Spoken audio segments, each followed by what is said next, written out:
You know that feeling when everyone around you is upgrading their car, their kitchen, their phone, their whole life, and you just want to sit on your porch with a cup of coffee and be left alone? That right there is the whole video. Because here's the thing nobody tells you about people who choose simple living. It's not that they can't afford more. It's not that they're lazy or unambitious or scared of success. Something else is going on in their heads, and once you understand it, you'll start noticing it in yourself, too. Let's start with a number that's going to mess with you a little. The average American now spends almost 13% of their entire income just storing stuff they don't use. Think about that for a second. That's roughly the same percentage of income most people spend on healthcare. People are paying nearly as much to keep boxes in a warehouse as they are to keep their bodies alive. That's not a tiny quirk. That's a full-blown cultural sickness, and simple living people saw it coming from a mile away. So what actually separates someone who's content with less from someone who's constantly chasing more? It's not willpower. It's not discipline. It's how their brain treats the idea of enough. Most people are running on what feels like an internal scoreboard that never hits zero. You get the raise, and 2 weeks later, you're eyeing the next raise. You get the bigger apartment, and within a month, you're already annoyed by something new about it. That's not because you're ungrateful. It's because your brain adapts to good things almost instantly and resets your baseline right back to meh. So you chase the next thing to feel that spike again. It's like a treadmill that speeds up every time you catch up to it. People who prefer simple living figured out how to step off that treadmill. Not because they're enlightened monks, because at some point, usually after some kind of exhaustion, burnout, loss, or a moment that shook them, they noticed the treadmill wasn't taking them anywhere. They were sprinting and staying in the exact same emotional spot. Here's where it gets interesting. Simple living isn't really about the stuff, it's about attention.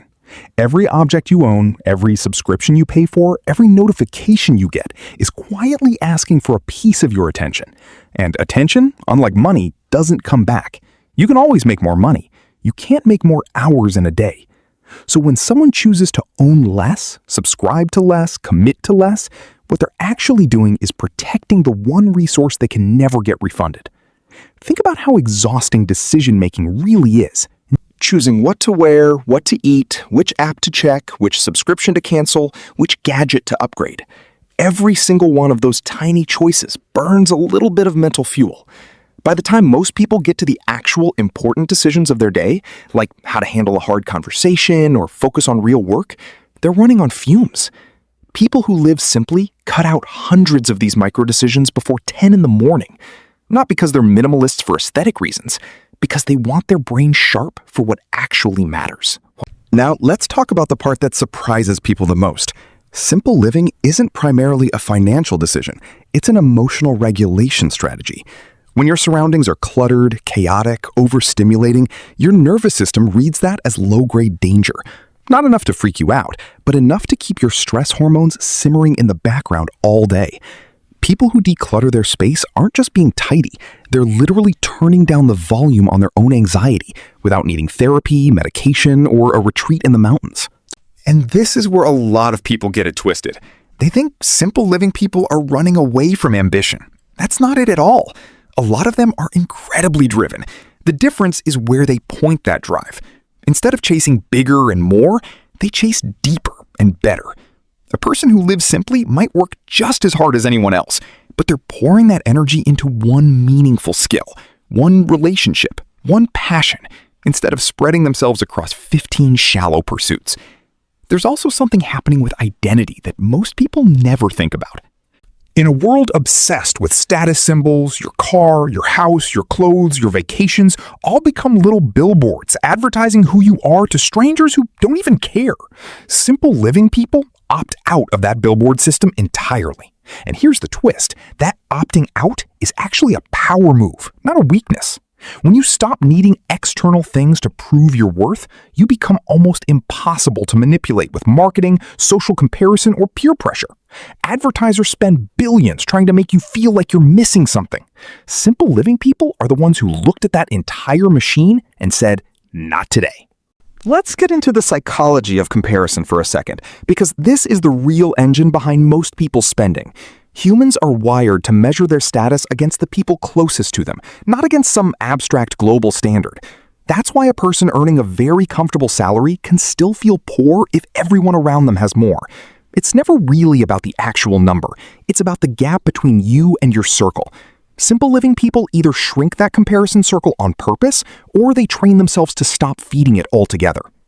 Either way, they're playing a completely different game, while everyone else is still stuck comparing scoreboards. Here's something wild. Clutter doesn't just take up physical space, it takes up mental space too. Every object in your home is quietly whispering a tiny reminder. Unfinished task, unmade decision, unresolved plan. A pile of mail is a decision you're avoiding. A closet full of clothes you don't wear is a decision you're avoiding. A garage full of half-finished projects is a decision you're avoiding.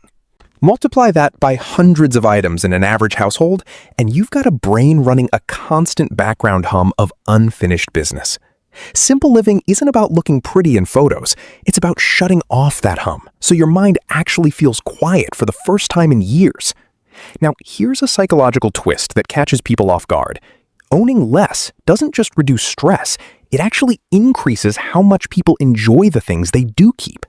When you have 20 shirts, you barely notice any of them.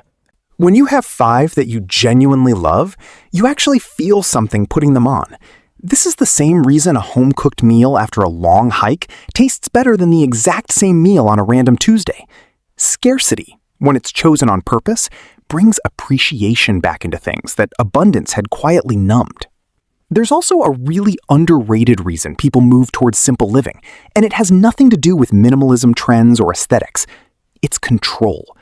In a world where your job can change overnight, where the news cycle feels like a never-ending emergency, where economic stability feels shakier every year, owning less and needing less is one of the only forms of control a person can actually hold on to. If your monthly expenses are lower, you're less afraid of losing your job. If your happiness doesn't depend on constant upgrades, you're less afraid of a recession.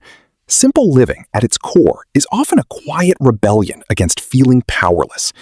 Let's talk about relationships too, because this part rarely gets mentioned. People who live simply tend to invest way more emotional energy into fewer, deeper relationships, instead of maintaining a wide, surface-level social circle. It's the same principle as owning fewer things, but valuing them more. A person with 3 close friends they can call at 2 a.m. is often mentally healthier than someone with 300 acquaintances they perform for online. Simple living isn't just physical, it bleeds into how people choose who gets access to their time. Here's another thing that might surprise you. A lot of people who prefer simple living actually experienced some version of having too much at some point in their life, and it didn't fix anything. Maybe it was a bigger paycheck that didn't bring the peace they expected. Maybe it was a promotion that came with more stress instead of more satisfaction. Maybe it was buying the thing they saved years for, only to feel bored with it within a month. That gap between expectation and actual emotional payoff is where the shift usually begins. Once you feel that gap firsthand, you can't unsee it. You start questioning every future purchase, every future upgrade, every future "this will finally make me happy" moment. And that's honestly the core psychological trait tying all of this together. Simple living people have learned to separate wanting something from needing it to feel okay. Everyone wants things. That's normal. That's human. But when your sense of okayness depends on getting the next thing, you're not really living. You're just managing a craving. People who choose simplicity aren't emotionless robots who don't want nice things. They just refuse to let their peace of mind be hostage to things outside their control. There's a reason this mindset feels almost rebellious in 2026. Every platform you scroll through is engineered to make you feel like you're falling behind. Every ad is a tiny psychological nudge whispering that you're incomplete without this next purchase. Simple living in this environment isn't passive. It's an active daily decision to reject a system that profits off your dissatisfaction. That's not weakness. That's one of the hardest things a person can do in a world built to keep you wanting. So, when you see someone who seems completely fine with an old car, a small apartment, a wardrobe that hasn't changed in 3 years, don't assume they're missing out. They probably tried the other path first, felt how empty it actually was, and quietly decided to stop performing a life they didn't even want. Maybe simple living was never about having less. It was about finally being done chasing things that were never going to be enough in the first place.